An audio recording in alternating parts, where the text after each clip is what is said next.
What's this like? I was just telling him it was a little weird, but not weird at all at the same time. So that's the best way to describe it. Where are you at health-wise? Like, where are you on, I know it's a long path, but kind of what are you able to do and where are you on the path?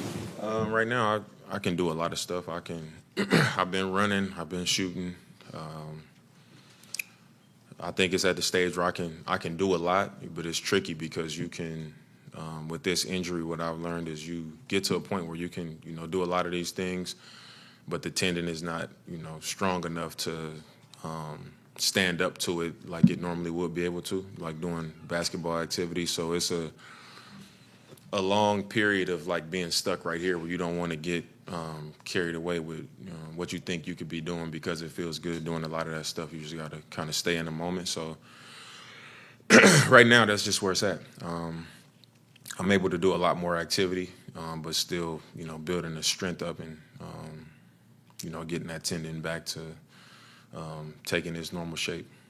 I know you're taking this year, but is there any scenario that you could foresee? Any scenario in the entire world, 1 seed going into the playoffs, anything where you would say, "Screw it, I'm playing"? I mean, I don't plan on it. I feel like if the team is a 1 seed going into the playoffs, then they probably got it. So, I just want to be as healthy as I can possibly be and be 100%. Confident in it and, be able to do all of the movements and everything that it takes to be on the NBA court and, test out of everything that I need to test out of to make sure that I'm ready to go. And at that point, whenever that point is, obviously I'll have a decision to make. What are you going to do during training camp? Like, are you going to be there, like, what's your role at training camp for this team? I'll be there early in the morning to get my stuff done. That's not team stuff like my rehab and to try to get my training in, just so that I can get that out the way and then still be there or be able to watch and go through all the stuff that the team is going through so I can know the offense, I can know the defensive principles, I can just hear the language and everything that's being spoken over the team.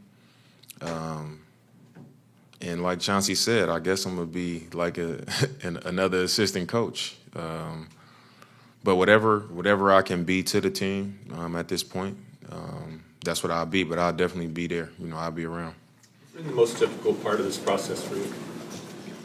I would say, even when I've had injuries, when things have come up, I've always been able to do something about it. And I think this is the first time that it's an injury that you can come back from, but you can't do anything about it. You got to let it take the time that it takes.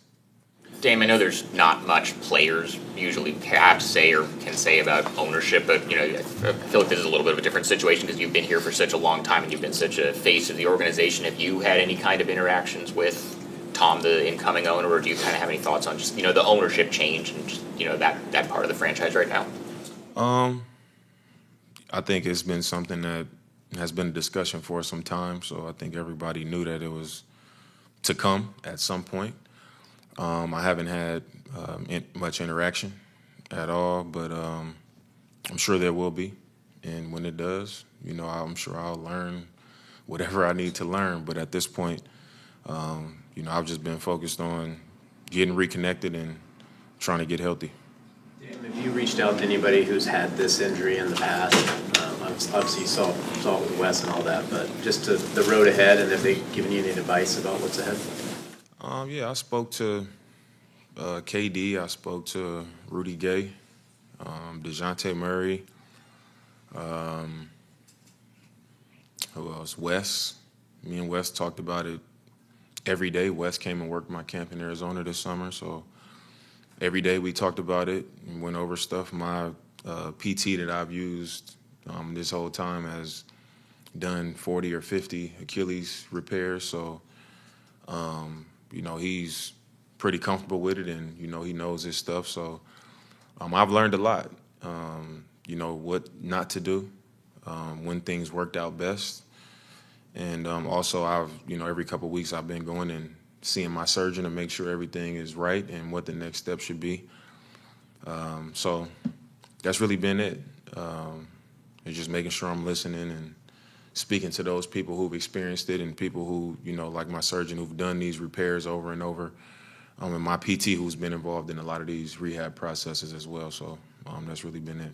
Consistent message that they've given you, like patience or something like that, I would say the most consistent has just been that, don't try to be the guy that does it in record time, because it takes what it takes. And usually when people return to form is because they took the proper amount of time, and they didn't fall for the, I feel good, I can do it, when a lot of times you feel good and, it's still a few layers to the injury that, you got to work through. And that's, getting that force and being able to do a lot of the things that, you can only know if it's working or not on a basketball court, and then to, run those types of tests and know that it's all the way right. And that usually takes a little bit longer. So I would say that's one thing they all said that they all had in common. You had mentioned at the rally about Scoot and being part of his journey and what the way you feel like he can grow. And obviously he's going to be out for a while. Have you thought about kind of maybe being with him or spending time with him as you guys are both rehabilitating, since you're both kind of won't be able to do on-court stuff for a while? Yeah, I mean, neither one of us gonna be on the court for a little bit, so it'll definitely create that window of opportunity for us to have a lot more dialogue during that time. Even if he was on the court, I'm gonna still be around, and it's breaks and stuff like that, and different guys getting reps, and he's on the side where I would, definitely be able to have some type of conversation or put stuff in his ear. But now this puts it, even more of an opportunity where we're going to be around each other, doing this. I'm rehabbing and he's going to be rehabbing and trying to get back to full health. But I'm not going to be like all in his ear, like I just know everything. But, it's a lot that I can share with him from experience. And as a young point guard, I know the desire. I've been there to, want more for yourself and want to grow, want to prove yourself. I've been through that process. I've been through the struggles. I've been through the high moments. When you want to jump out there and you want to show what you can do. I've been through all of those things. I know what it's like off the floor when you got, people saying what you need to do and what's expected. And I know that I could, help take some of that weight off his shoulders by just sharing information that I know is a fact. And it'll be a lot of opportunity to do that now to start the season. Damian, your last season, when you were on the way out, you mentioned that things were kind of in flux and you didn't really know. The last year you were here, things were kind of in flux and you didn't really kind of know where your space was, and the team was incredibly young. Obviously, you were further along in your career, and you kind of looked there and said, this isn't for me right now. What's different about these guys right now? How are they looking at the game? Because there's a couple of guys that were here that when you were here previously. Where have you seen them kind of grow? Where has the maturation kind of been, and where do you kind of look at all of that right now, and how not only you fit in next year, but where these guys are right now? I think the main thing I would say is when I was traded, like a lot came back from me being traded. So like. I was traded for Drew, and now Drew is also on the team. So I would say that, a lot came back from that trade and, all of the trades that took place. And also a couple years went by. And I think, for a lot of the guys, like Shea was here my last year, he was a rookie. Tease was here, Jeremy was here. Can't think off the top of my head who else might have been here. But like I said, it's been a couple years, and I think the growth has taken place on the floor, where they had a few years to just be on the court and learn and figure it out and compete and, get that experience. And I think that was just a great window of opportunity for that to happen, for that growth. And then now somebody like Drew being added to the roster, then you add myself back to the roster, I think it puts the team right in that space where you're seeing a lot of the better teams in the league and the teams on the rise now is like they have a young core, a lot of young talent. They have depth, and it's some vets in there with experience that can get it done. And I look at this team as a team that's right in that space. Tom Dundon and his group have said that they intend to keep the team in Portland, but until an arena deal gets done, there's going to be people who fear the worst. Why does this team matter so much to Portland, and why do you think it's important that the team does stay here for the rest of eternity? I think the Trailblazers mean so much to Portland because it's the biggest show in town that the city is attached to. The passion that the fans have for the team, for the history of the team. It means a lot. Even my time here, when I wasn't on the team, the first 11 years that I was on the team, the connection that I've even built with the community has just meant a lot. You see how far it goes when I'm in these places, when I'm at the Boys and Girls Club and when I'm at the schools, and that connection means a lot to them. The Trailblazers mean a lot to them. So it's easy for me to see why, it's important, or it would be fear that the team wouldn't be here. And I'm someone who supports that. I came back here because I wanted to not only play for the Trailblazers, but I wanted to be in Portland, and I understand the importance of that. So I'm with them. Hopefully that's the case. There's a few NBA players who are doing the GM at college thing. Can you tell us about how that came to be for you? What you envision being able to actually do, especially now that you're not going to play this season? Steph went to Davidson, put those guys through a workout. Do you see that in the future? For me, this is something we've talked about, I would say, for maybe 2.5 years now. And it wasn't even like a thing yet. I was talking to them about it just because I wanted to help the program. I spent 4 years there, and I want to see the program do well. And they had been struggling a little bit, so I wanted to help out in some way. And it became a conversation, and then it became official. And really, something that I care about is just mentorship, and helping push the game in the right direction, and help a lot of these younger athletes, high school, even in college, learn to do things the right way. And that's why I started my elite camp. Is more of a mentorship program of not only working with them on the court, but also off the court. And it would just be my goal to run a similar program through Weber State, where even the best players can go there. 4-star, 5-star players could go there, but what they would be getting by going through the program would be something that can't be bought. And encourage better things for them as individuals, and just for the game of basketball. So that's really the goal that I have with taking that role on at Weber. There's going to be a scenario where you're like going to a high school game, calling the staff, listen, there's a sophomore, we got to get on him right now. Yeah, I mean, I could.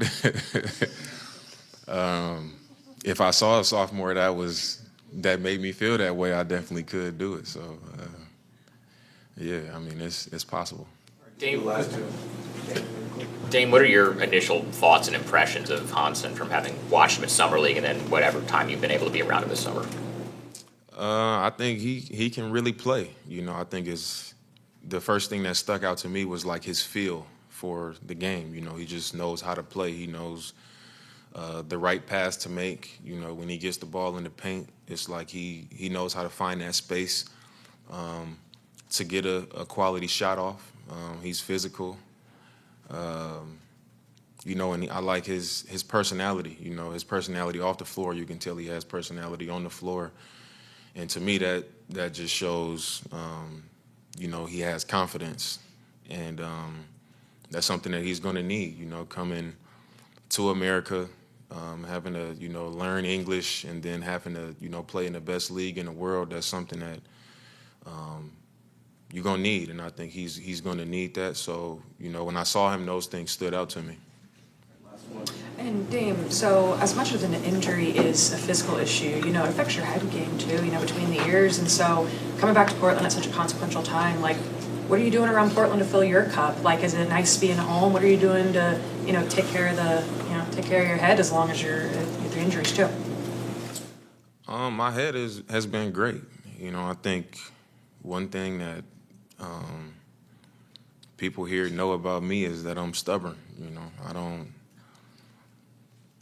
Some people may have a concern about it, but I'm honestly not concerned. I know that I'm willing to take the ride that I need to take to get back healthy, and I will. And once I do, and we revisit the conversation, people are gonna be like, they'll believe me, and I'll get healthy, and I'll be right. And that's just the bottom line for me. In my head, I have days where I get, frustrated that I just can't go out there and do a basketball workout, but I don't get discouraged, about it. It is what it is. It'll be another chapter that gives me the opportunity to show people that, this is not a talent or none of that. It's just it's internal. I have something in me that I just don't think everybody has, and I'll show that once again. And as far as the other stuff, I just see it also as an opportunity to not have to be so high strung about winning a game or all of those things. Like, I can be invested in the team and do everything I need to do. But it's also a time for me to be in the community. With my respect program, we reconnected with a few of the schools, and we might add a few middle schools, because there's a lot of things taking place in middle schools and single parent households and underserved communities here as well. So I'll be, taking a lot more opportunities to, pick up some of those things that, I still continue when I wasn't here, but now that I'm back living here, I'll be able to be more present in them. So a lot more of those programs that I've always done, I'll be probably doing a little bit more with those, and then also a few other things that, I've been planning for a few years now that'll, have a major impact on, the Portland community.